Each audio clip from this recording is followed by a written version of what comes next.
Assalamualaikum warahmatullahi wabarakatuh, sahabat Basnas Basis TV dimanapun kalian berada. Kembali lagi bersama saya di Jack Bitok. Dan di episode kali ini masih spesial Ramadan nih. Kita masih ada di latar yang sama di pesantren Tahfiz Difabel yang ada di Lebak Bulus, Jakarta Selatan. Kenapa kita di sini lagi? Karena kayaknya masih banyak yang pengen digali informasi yang dari pesantren ini. Dan kali ini, di episode kali ini saya akan kedatangan narasumber yang bisa digali informasinya langsung dan akurat tentunya tentang kehidupan dan kegiatan-kegiatan yang ada di pesantren Tahfiz Difabel ini. Oke, tanpa berlama-lama lagi kita sambut saja langsung ada Kak Inam di sini. Tepuk tangan dulu dong. Halo Kak Inam. Halo Kak. Iya. Assalamualaikum. Waalaikumsalam warahmatullahi. Tapi benar tadi saya penyebutannya Kak Inam atau Kak Inam aja nih anaknya? Ya, Inam. Biasa saya dipanggil Inam. Inam. Iya. Oke, Kak Inam. Nah, Kak Inam ini merupakan salah satu guru yang ada di pondok pesantren Tahfiz Difabel ini ya Kak ya? Iya, betul. Kalau misalkan Kak Inam sendiri, sebenarnya secara kegiatan sehari-hari itu apakah aktivitasnya guru itu hanya mengajar atau ada tanggung jawab lain Kak untuk kegiatan-kegiatan lainnya? Oke, baik. Kalau untuk keseharian memang saya salah satu pengajar yang juga tinggal di pesantren Tahfiz Difabel. Jadi saya 7x24 jam ada di sini. Oh, Iya. Emang ikut di sini juga ya? Iya, jadi kegiatan santri seperti aktivitas sehari-hari baik dari kedisiplinan jam tidur, jam belajar, jam makan itu pun saya ikut andil di dalamnya seperti itu. Oke, itu Kak Inam sendiri aja yang 24/7 atau ada rekan guru lainnya Kak yang nemenin? Oke. Kalau untuk guru yang menginap di sini ada 2 orang, saya dan Ustazah Robi. Oke, Iya. Ustazah Robi. Ya. Emang Iya. kalau misalkan di pesantren ini itu total santrinya tuh ada berapa sih Kak? Kalau sejauh ini memang jumlah santri kita ada 14 orang. Iya. Ada 14 orang total. Iya, 14 orang itu berasal dari Tangerang, berasal dari Jakarta, Bekasi, dan Depok. Oh, beda-beda ya asalnya Iya, Kak ya? betul. Oh, iya. Kirain biasanya dari satu daerah yang sama enggak ya? Enggak, ini Iya, kebetulan beda-beda asalnya. Biasanya kalau misalkan mereka baru daftar nih Kak, baru masuk gitu, itu biasanya mereka tuh taunya dari mana sih Kak pesantren Tahfiz Difabel ini Kak? Oke. Kalau pertama kali mereka tahu itu dari salah satunya grup orang tua atau komunitas orang tua yang sesama anaknya juga tunarungu. Nah, itu salah satunya. Nah, kemudian dari situ informasinya merembet menyebar ke orang tua yang lainnya. Akhirnya mereka pun mendaftarkan mendaftarkan anaknya ke pesantren Tahfiz Difabel. Begitu. Oke. Oh, berarti medianya itu bisa dibilang dari mulut ke mulut ya. Iya. Berarti betul. rata-rata kalau misalkan lagi waktunya untuk orang tua untuk berkunjung ke sini, itu berarti sebenarnya orang tuanya udah kenal satu sama lain ya mungkin ya? Iya, sebagian besar mereka sudah saling kenal. Karena juga ada yang pernah satu sekolah dulunya Oh. waktu di SLB, jadinya sekarang makin kenal gitu. Oh iya. Iya. Iya. Berarti kalau misalkan di sini itu khusus untuk perempuan ya Kak ya? Iya, kebetulan untuk pesantren Tahfiz Lebak Bulus, ini khusus yang santri perempuan.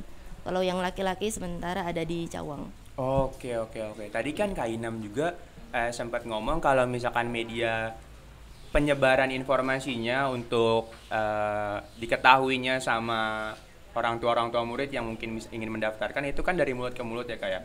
Tapi kalau misalkan dari platform lain Kak, apakah itu ada mungkin informasi dari sosial media, misalkan Instagramnya atau dari kontaknya itu seperti apa? Tapi kalau misalkan Instagram tuh ada nggak sih Kak Instagramnya untuk pesantren ini?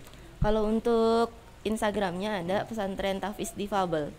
Iya, mungkin nanti kalau ada yang mau daftar atau mau cari informasi terkait dengan pesantren atau pendaftaran bisa langsung kunjungi Instagramnya. Oh iya. Itu berarti di situ ada informasi-informasi lengkap tentang apa yang mungkin event-event yang akan diselenggarakan di pesantren gitu ya kayak iya. Nah, kalau misalkan mau daftar ke sebagai mendaftarkan, mungkin tadi orang tua murid mendaftarkan anaknya atau mungkin saudaranya segala macam, itu tuh requirement-nya atau yang harus dipenuhi itu gimana sih Kak? Iya, salah satunya itu wajib ya, persyaratan wajib itu karena kita sekarang khususnya untuk tunarungu. Nah, jadi ada surat keterangan dokter. Oke. Iya. Nah, kemudian untuk berkas yang lain itu sama dengan persyaratan-persyaratan ketika kita mendaftar sekolah, seperti ada KK dan lain sebagainya. Begitu. Berarti kalau misalkan di sini tuh jenjangnya, jenjang pendidikannya tuh apa Kak? Di sini sejauh ini memang kita fokuskan untuk SMP dan SMA. Oh, SMP dan SMA. Iya. Berarti kalau misalkan di sini masuknya SMA, itu berarti ada membutuhkan nilai dari SMP-nya gitu Kak? Iya, betul. Oke. Tapi memang di angkatan pertama kemarin karena ada juga santri kita yang ikut homeschooling, ya. Jadi di sini tetap melanjutkan sekolahnya, tapi memulai dari awal. Oh gitu. Iya. Kenapa gitu, karena Kak? memang belum dapat ijazah di homeschoolingnya. Oh iya. Seperti itu. Karena ada administrasinya yang belum terpenuhi ya Kak. Betul. Iya. Iya. Nah, tadi Kak Inam bilang di angkatan sebelumnya. Emang kalau misalnya pesantren ini tuh sebenarnya udah berapa angkatan Kak? Oke. Ya, jadi sebenarnya ini angkatan pertama, tapi angkatan pertama itu kita buka 2 gelombang. Oh, gimana tuh sistemnya Kak? Ya, jadi pertama kali yang masuk anak-anak kita ini bulan Agustus. Bulan Agustus. Ya, kemudian setelah Agustus itu masuk lagi di bulan Oktober atau November, sekitar bulan itu. Oke. Jadi yang pertama kali yang bulan Agustus, nah itu tadi yang santrinya masih beraneka ragam, maksudnya seperti itu. Oke. Nah, Kak Inam sendiri tuh di sini udah berapa lama Kak? Saya di sini masuk bersamaan dengan santri. Jadi 2 hari sebelum santri masuk ke sini, saya pun masuk di sini. Oh iya, berarti total udah berapa lama tuh Kak? Sekitar 8 bulan, 7 sampai 8 bulan mungkin. Oh iya, dari Agustus. Iya. Nah, kan kakak ini kan bisa dibilang sebagai tenaga pengajar ya Kak ya? Iya. Nah, dari sekian banyak pengimplementasiannya kalau untuk tenaga pengajar, kenapa Kak Inam lebih milih di pesantren ini nih Kak? Sebenarnya kalau untuk pilihan mengajar, saya sebenarnya tidak memilih untuk mengajar awalnya gitu. Karena memang awalnya saya ditugaskan di Basnas Bazis itu awalnya di Jakarta Selatan. Iya, kemudian ditugaskan lagi di Ceger, Jakarta Timur, kemudian dipindahkan lagi di Jakarta Pusat. Nah, selanjutnya baru diminta untuk ikut pelatihan di Yogyakarta. Oke. Awalnya pindah-pindah nih. Iya. Pindah-pindah terus akhirnya dikirim ke Jogja. Iya. Di Jogja ini? Di Jogja ini kebetulan ada pesantren Tahfiz Tunarungu yang pertama. Ya, namanya Darul Asom, dan di sana kita mengikuti pelatihan kurang lebih 2 sampai 3 bulan. 2 bulan kalau nggak salah. Oh, itu pelatihannya ngapain tuh Kak? Ya, pelatihannya kita ikut belajar bahasa isyarat Al-Qur'an dan isyarat agama. Oh, beda Kak? Isyarat Al-Qur'an sama isyarat agama? Iya, beda. Karena kalau misalnya isyarat Al-Qur'an itu kan berarti khusus untuk mengaji. Maaf Kak, mungkin bisa agak kedekatan gitu. Nah, biar enak. Mohon maaf. Oke, kalau isyarat Al-Qur'an untuk mengaji? Iya, isyarat Qur'annya untuk mengaji. Kalau misalnya isyarat agama itu kan berarti yang berhubungan dengan agama. Contohnya Islam itu seperti apa isyaratnya. Terus misalnya sunnah itu seperti apa isyaratnya, seperti itu. Oke. Nah, setelah tadi dikursuskan di Jogja selama kurang lebih 2 sampai 3 bulan, akhirnya ada jeda rentannya nggak Kak? Akhirnya mungkin bisa mengabdi atau mungkin bisa dibilang mengabdi ya ke sini. Itu tuh ada rentan waktunya nggak Kak? Apa selesai 2 sampai 3 bulan itu langsung ke sini langsung dikirim Kak? Jadi sebenarnya setelah pelatihan di Jogja itu memang kita langsung diterjunkan ke sini. Ya, walaupun kondisinya memang kita juga masih belajar sampai sekarang gitu. Kalau dibilang sudah sudah ahli juga belum gitu kan.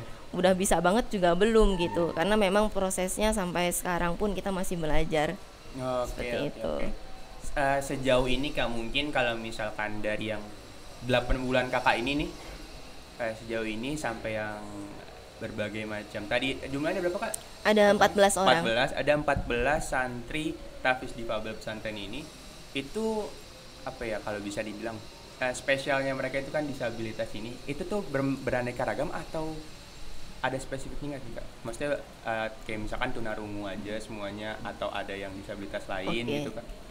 Kalau untuk sejauh ini memang masih kami fokuskan untuk tunarungu ya.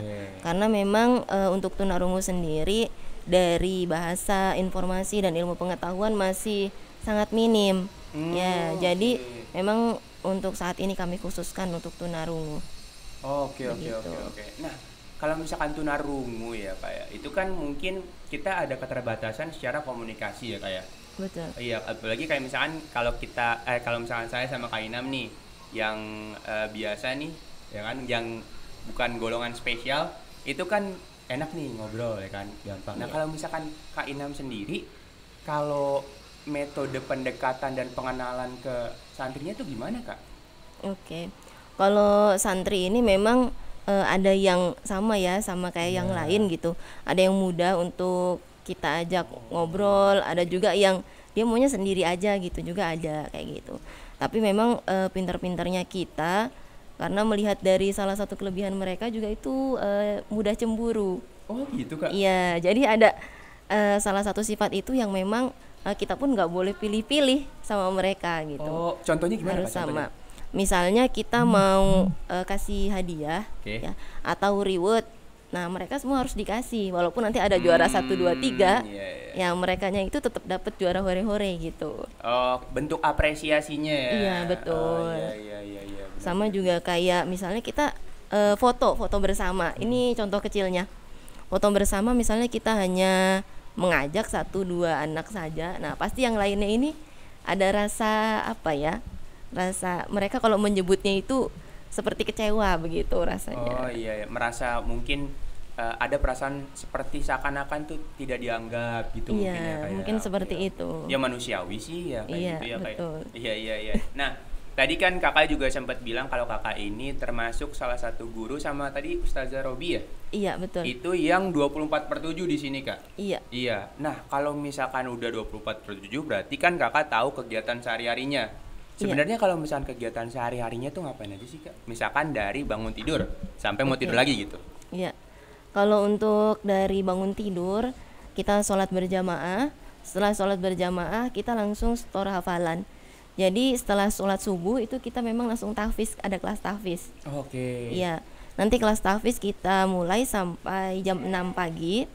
Nah, setelah itu kita baru bersih-bersih, mandi, makan kalau bukan di bulan puasa. Oke. Iya. Setelah itu nanti masuk kelas lagi setelah sholat duha.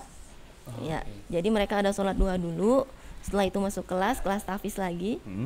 Dan kemudian nanti setelah itu disusul dengan pelajaran agama Islam. Jadi di situ ada pelajaran fikih, akidah atau sirah nabawiyah. Oh, Iya, cerita iya, Nabi. Iya. Kemudian makan siang, istirahat, nanti disusul lagi dengan pelajaran bahasa isyarat. Nah, kenapa sih harus ada pelajaran bahasa isyarat gitu? Karena memang anak-anak kita ini ada yang ketika masuk ke sini belum bisa untuk mengenalkan dirinya. Oh. Iya. Bahkan abjad A sampai Z pun belum hafal. Ya, Basicnya dulu ya. Iya. Makanya kita tetap kenalkan dengan bahasa-bahasa itu melalui pelajaran bahasa isyarat. Oke. Iya. Oke. Kemudian dilanjut lagi tadi setelah pelajaran bahasa isyarat mereka bersih-bersih, Oke. mandi, makan, sholat maghrib. Setelah itu masuk kelas tahfiz lagi. Oh, ada lagi. Iya. Iya. Jadi karena memang basic kita pesantren tahfiz, makanya kita Fokusnya di ke sini situ ya? iya ada 3 kali jadwal tahfiznya Oke, dalam sehari ya. dalam sehari. Berarti itu kan kalau misalkan tadi di luar bulan Ramadan, Kak. Tapi kalau di bulan Ramadan ada perbedaan nggak? Kalau di Penambahan bulan kegiatan Ramadan, gitu? justru di malam ketika habis maghrib itu kita nggak bisa ngasih tahfiz. Oh. Iya. Oke. Jadi tahfiznya hanya ada di setelah subuh dan setelah duha. Oh, berarti ada Iya. pengurangan jam belajarnya juga ya? Iya, tapi ada tambahan kultum di setelah subuhnya. Oke, pengganti Iya, digantikan penggantinya. sama kegiatan atau aktivitas lain. Iya, betul. Oh iya benar. Berarti ternyata tuh terjadwal juga ya, maksudnya Iya. udah sistematis juga enak ya. Nah, Alhamdulillah. kalau sobat Bahasa Basi TV kan di sini nggak tahu nih kondisi sekarang nih kita lagi gimana nih. Tapi di sini kalau misalkan saya bisa gambarkan di sini tuh sebenarnya ada beberapa santriwati yang lagi nonton nih. Nah, mungkin saya izin sama Kak Inam ya mau Boleh. ngajak salah satu santriwati untuk mungkin masuk untuk kita ngobrol-ngobrol sebentar aja. Boleh, Kak? boleh dipersilahkan. Iya, mungkin Iya. bisa di ini, Kak.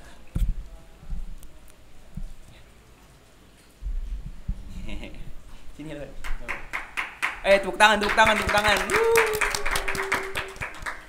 Sini ya, Iya. boleh. Nah, saya mau tanya-tanya nih.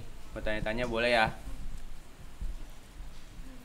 Oke, mungkin sebelum saya tanya-tanya, ini namanya siapa, Kak? Perkenalan dulu, Kak. Iya.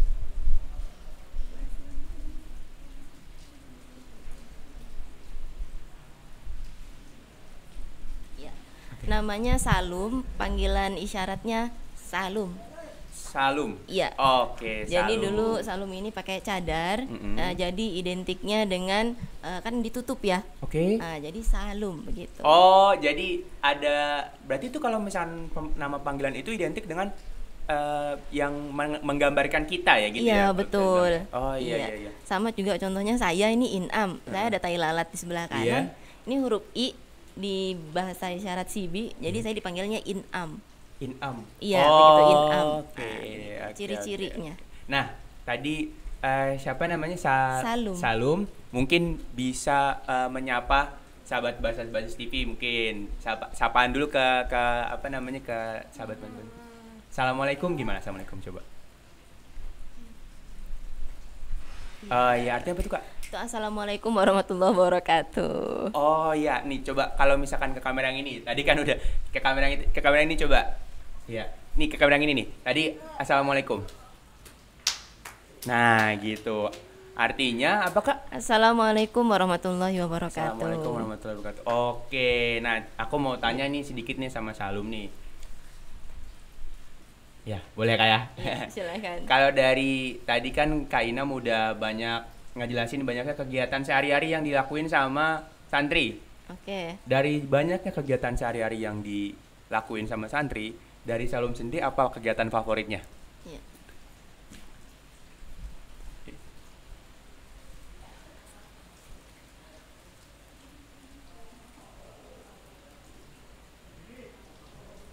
Oke, mungkin maaf Kak Salumnya mungkin bisa lebih dekat lagi sama Kak Inam. Oke. Oke, gimana Kak tadi artinya? Kalau kata Salum, Mm-mm. yang kegiatan paling dia suka itu kegiatan menghafal Al-Quran sama belajar. Oh, Iya. kenapa gitu? Apa suka?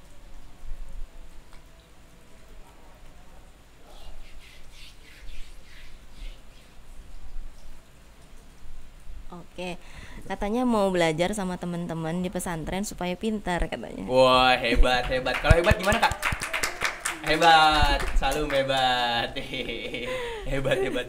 Bagus, berarti saya aja kadang masih suka capek-capekan untuk belajar Quran, tapi Salum hebat. Oke, mungkin bisa kembali lagi karena kan ini lagi ada aktivitas juga ya Salumnya Iya. ya, nggak apa-apa mungkin. Terima kasih Salum. Mungkin bisa nyapa dulu ke yang ini. Terima kasih sahabat Basis TV kesini. Iya, oke. Oke, terima kasih Salum. Oke, terima kasih. Oke Kak, kalau tadi kan berarti itu cara pendekatan, tadi kan kita udah ngebahas cara pendekatan juga kan, mungkin beda-beda setiap karakternya Kak. Iya. Nah kalau misalkan dari sisi lainnya, dari metode pembelajaran lain, kalau Kak Inam sendiri gimana sih caranya biar menjaga agar santri ini bisa belajar dengan fokus dan tetap apa ya, mendengarkan ketika sedang kegiatan belajar mengajar Kak, itu gimana Kak? Oke. Kalau untuk kefokusan ketika di kelas, biasanya memang mereka itu diinstruksikan dulu untuk melihat kita, karena Oke. memang satu-satunya ya, bisa dibilang satu-satunya ya, yang utama dalam diri mereka itu ya mata untuk menangkap segala informasi yang mereka dapat. Ya, Oke. ya jadi apapun informasinya, berita, ilmu, semuanya lewat mata.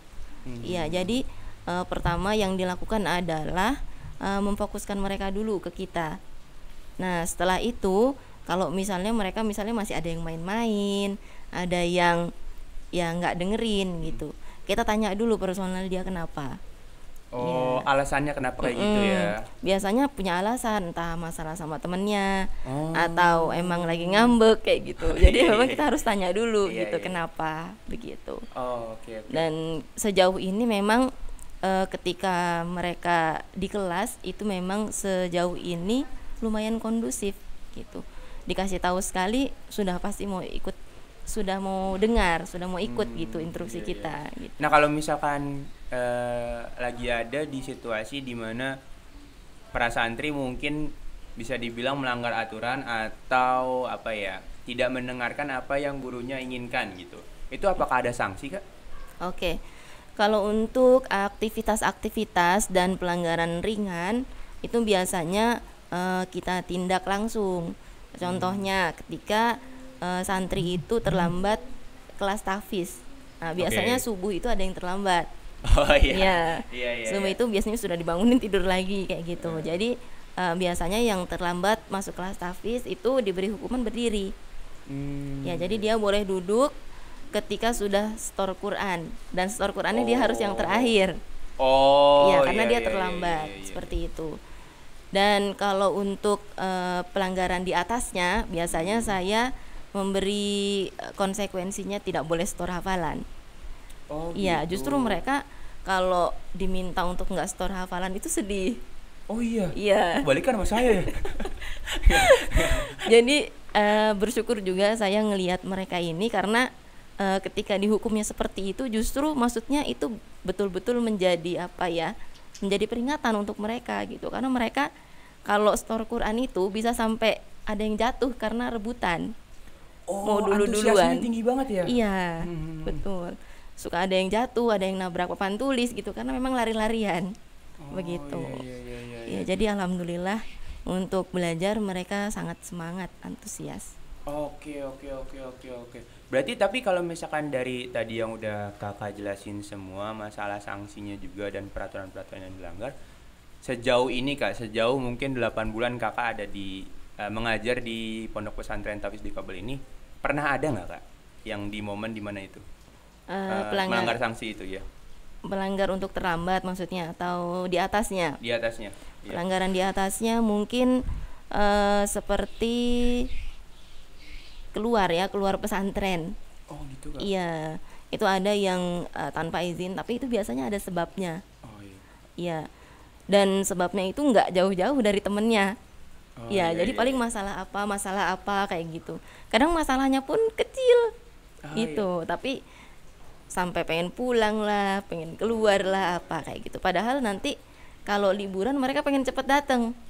Ya, contohnya iya. kemarin, Iya, iya, iya. libur baru 3 hari, orang tuanya ada yang konfirmasi, Ustazah, anak saya sudah mau kembali ke pesantren katanya. Biasanya kalau kayak gitu mereka kan apa kak?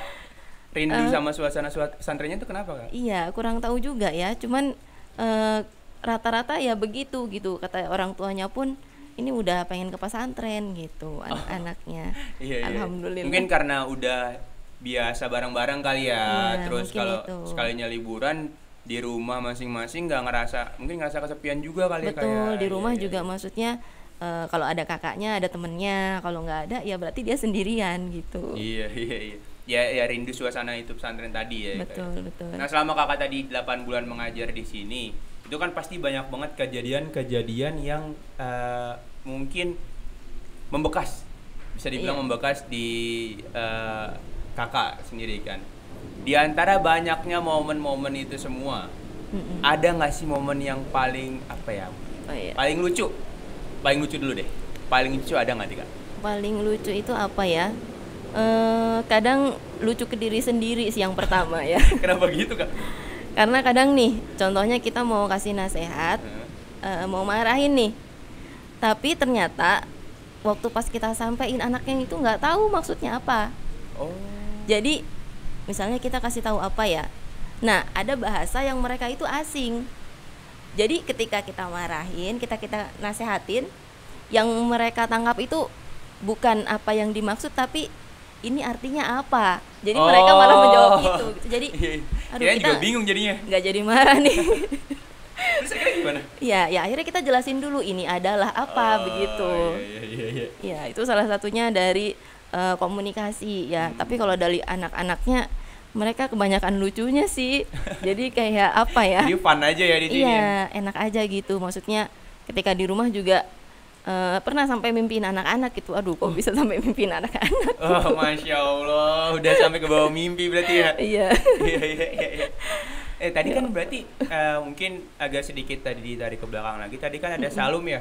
Iya, ada Salum. Itu Salum itu berarti tadi kan dia lagi ada aktivitas juga ya kayak. Iya. Itu kalau boleh tahu mungkin sahabat Basis TV ini kan nggak tahu juga sekarang lagi ada kegiatan apa kan bulan Ramadan ini di pesantren. Itu dari kalau misalkan Salum tadi itu ada kegiatan apa, Kak? Iya. Jadi kalau di jam sore khususnya Ramadan dan memang sebelum Ramadan juga itu di jam sore itu ada kelas bahasa isyarat. Iya. Kalau untuk pesantren anak pesantren kita itu ada kelas bahasa isyarat dan kebetulan di Ramadan ada pesantren kilat. Oh, pesantren kilat. Pesantren kilat. Kalau pesantren kilat ini diikuti oleh anak-anak tunarungu yang sekolah di luar, tapi ingin ikut kegiatan di sini. Berarti terbuka untuk umum ya? Iya, terbuka untuk umum. Tapi memang santrinya khusus tunarungu juga. Oh begitu. Iya benar. Kalau misalkan untuk Ramadan tahun ini gimana kasih jauh ini dari ini berarti diselenggarakannya selama full bulan Ramadan 30 hari? Iya, untuk khusus pesantren kilat 25 hari. 25 hari ya, betul, iya. 25 hari. Itu jalannya dari mulai Ramadan sampai sekarang itu antusiasmenya gimana, Kak? Iya, kalau dilihat dari santri-santri yang mengikuti pesantren kilat, ya alhamdulillah untuk progresnya sejauh ini kira-kira sekitar 1 minggu ya. Sudah 1 minggu sudah menghafal huruf hijaiyah dan mulai menghafal ayat 1 dan ayat 2 Al-Fatihah. Oh. Iya, dengan berbahasa isyarat. Oke.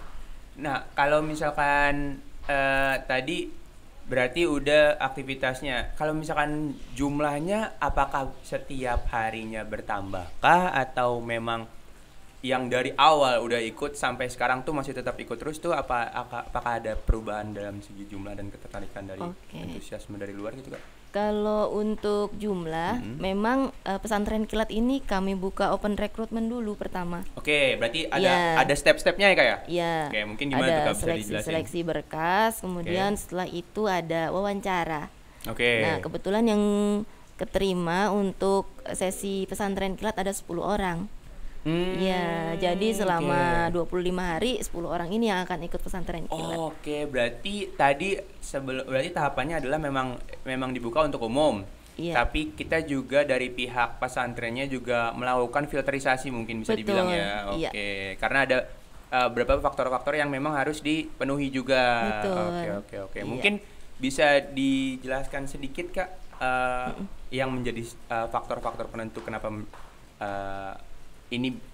beliau ini bisa diterima gitu, Kak, untuk ikut sampai pesantren kilat. Salah satunya itu kondisi anaknya dulu ya. Ya, kondisi emosi, kondisi kepribadiannya gitu.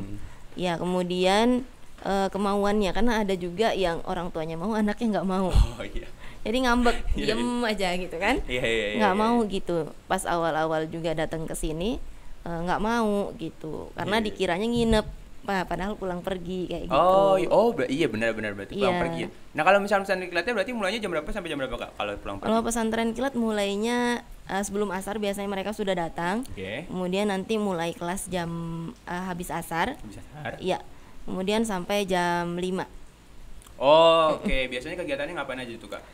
Kita bagi menjadi 2 sesi. Sesi pertama untuk belajar Al-Qur'an, kemudian sesi kedua untuk bahasa isyarat.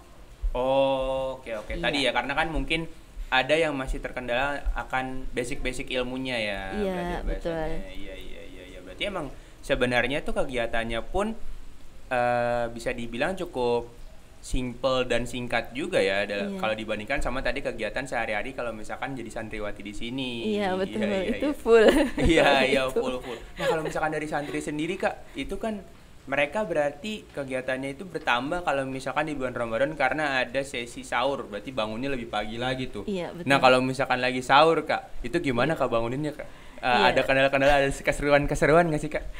Kalau sahur ada aja sih yang misalnya dia udah bangun tidur lagi sampai harus berkali-kali itu ada kayak gitu. Sampai akhirnya dia mau imsak baru bangun gitu juga ada kayak gitu. Tapi alhamdulillah sejauh ini selama seminggu ya puasa, walaupun ada yang sahurnya agak di akhir, alhamdulillah semuanya sahur. Alhamdulillah. Meskipun ada apa bisa dibilang ya, extra effort juga yang harus kita lakukan juga ya. Iya. Berarti ya emang fun aja ya sejauh ini kayak kalau misalkan bisa dideskripsiin mungkin apakah sejauh ini kakak selama 8 bulan kemarin sejauh ini bisa dibilang pengalaman baru mungkin kayak. Iya betul. Selain pengalaman baru juga semuanya baru, serba baru gitu. Ilmunya ilmu baru, anaknya anak-anak yang baru gitu kan, lingkungan baru gitu. Jadi betul-betul adaptasi ulang gitu di tempat ini. Belajar banyak hal, masya Allah. Iya, masya Allah, benar-benar. Nah selama bulan Ramadan ini, kalau misalkan tadi setelah pesantren kilat kak, itu kan selesai jam 5 sore. Setelah jam 5 sore itu kan berarti udah mulai masuk ke waktu untuk berbuka kan, menunggu azan maghrib. Kalau misalkan di pesantren ini sendiri ada kegiatan khususnya nggak kak? Kayak misalkan buka bersama atau mungkin kultum menunggu azan maghrib. Kalau misalkan di pesantren ini sendiri gimana kak? Ya, kalau untuk waktu jedanya menunggu itu memang santri yang di pesantren yang menginap itu santrinya setelah belajar di kelas mereka langsung bersih-bersih mandi. Iya. Nah, untuk yang santri jadi bertukar kelas. Jadi moving class. Yang santri menginapnya belajar bahasa isyarat dulu. Nah, baru yang santri pesantren kilatnya belajar tahfiz dulu begitu. Nah, kemudian nanti gantian. Oke. Gitu. Iya. Oke, berarti emang seru banget sih kak. Ini saya akuin tadi seru banget kegiatan yang selama bulan Ramadan ini banyak banget. Apalagi kalau misalkan tadi yang Kak Inam jelasin kegiatan sehari-harinya itu terjadwal dan rapih banget sih, emang seru banget. Dan ya mungkin harapannya semoga ke depannya kalau misalkan mungkin ada yang mau mendaftarkan lagi ya, mungkin anggota keluarganya atau kerabat-kerabat terdekatnya bisa langsung cek di sosial medianya tadi ya, udah disampaikan juga sama Kak Inam, mungkin di Instagramnya ada. Iya benar. Oke, mungkin itu aja kak pembahasan kita pada hari ini. Terima kasih banyak kak. Sama-sama. Udah sharing juga tadi, udah juga ada bisa dibilang guest star kita, ada Salum yang udah hadir di tengah-tengah kita tadi di pertengahan pembicaraan kita. Terima kasih juga untuk Salum tadi, mungkin bisa disampaikan kak. Iya, insya Allah nanti disampaikan. Terima kasih juga untuk Kak Inam udah menyempatkan waktunya untuk berbincang-bincang dan berbagi pengalaman serta informasi ke sahabat Basnas TV semua yang menonton. Dan terima kasih untuk sahabat Basnas TV yang sudah menonton sampai habis sekarang ini. Dan jangan lupa untuk like dan subscribe. Dan kalau misalkan mau ada yang ditanya-tanyain lagi tentang pesantren atau apa, bisa di kolom komen aja. Dan nantikan video-video kita selanjutnya. Oke, saya pamit. Terima kasih. Wassalamualaikum warahmatullahi wabarakatuh. Waalaikumsalam.